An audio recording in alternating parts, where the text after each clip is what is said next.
Alright guys, I feel like a big brother to you guys, so we're gonna talk about hooking up. Sex and hooking up, so let's talk about it.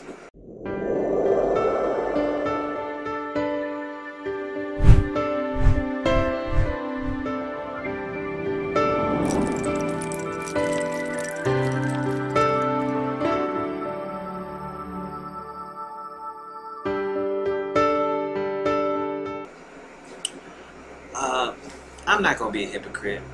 I've done plenty of hookups before, some good, some bad. And the thing is, especially to my young gay brothers out there who are in the age range of uh, 18 to 22, that's a crazy age range. Anything can happen, and usually your sexuality is controlling everything you do. And like I said, I'm not gonna be a hypocrite. I've been on plenty of hookups. Uh, I guess now at this state in my life, hookups have become such not fulfilling for me, and it has nothing to do with age. Nothing to do with age, because I know plenty of guys who are older than me who will engage in hookups constantly. And what I see, the difference between them and me is that, and I'm not judging anybody who if you like to do hookups, if that's your thing, if that's the only thing you like to do, then that's your thing.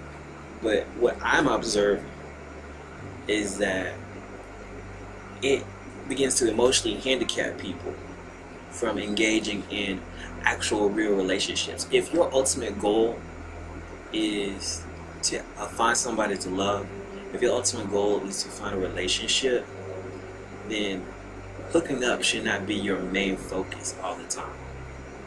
And I'm just going to tell you that hooking up should not be your main focus, because whatever you put the most energy in, that's what you're going to get back.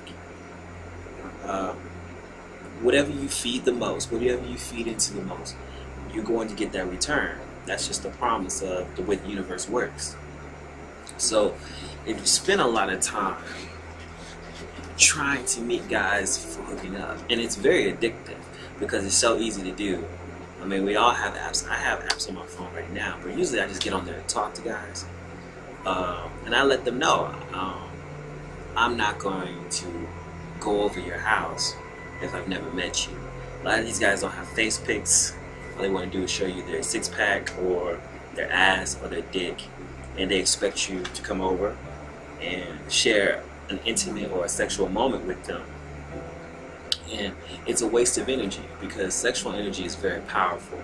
And when you start realizing the power in sexual energy, and that you can make manifest anything you want, not just the reproductive creative power of sex, but the actual energy of sex, and that there is a way of making things happen in your life if you consciously have sex and you're with somebody who is on the same frequency as you.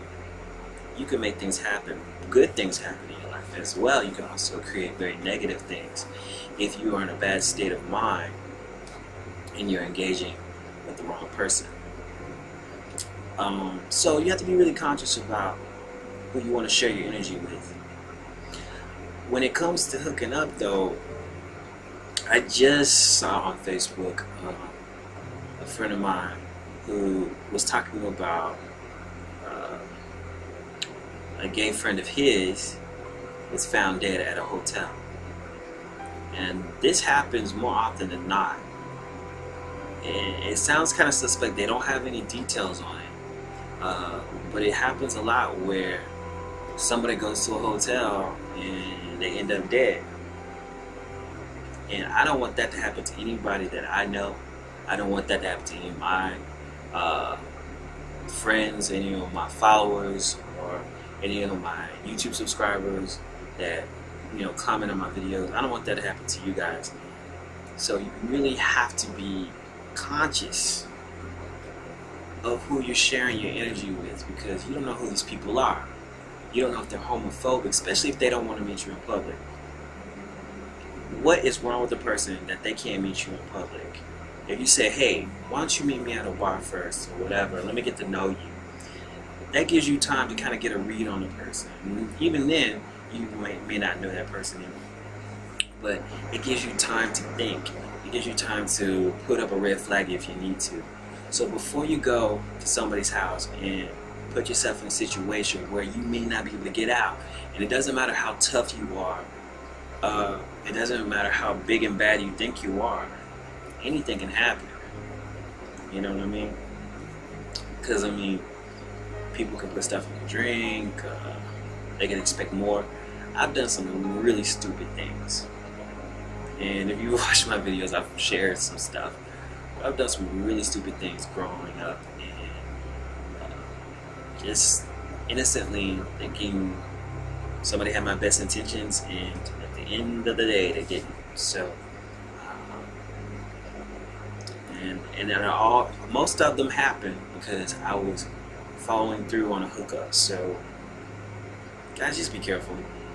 Don't put yourself in a situation that you will have to fight your way to get out of, because it happens all the time. So if you're looking for a boyfriend, if you're looking for love, spend your energy on expressing that to people, letting them know what you're looking for, and then spend your time and energy actually going after that. Go on dates. It's okay to go out on a date, and if nobody wants to go out on the date with you, if they don't want to meet in public, then that's not the guy for you. You say next, and you make time for the guy who's actually going to spend time and go out with you and get to talk to you and get to know you before he wants to have sex with you. Alright? Nothing wrong with sex. Sex is fun. Make sure you get to know these guys before you do it. Anyways, give me your 2 cents on that, because if you don't do it, then who will? Peace out, guys.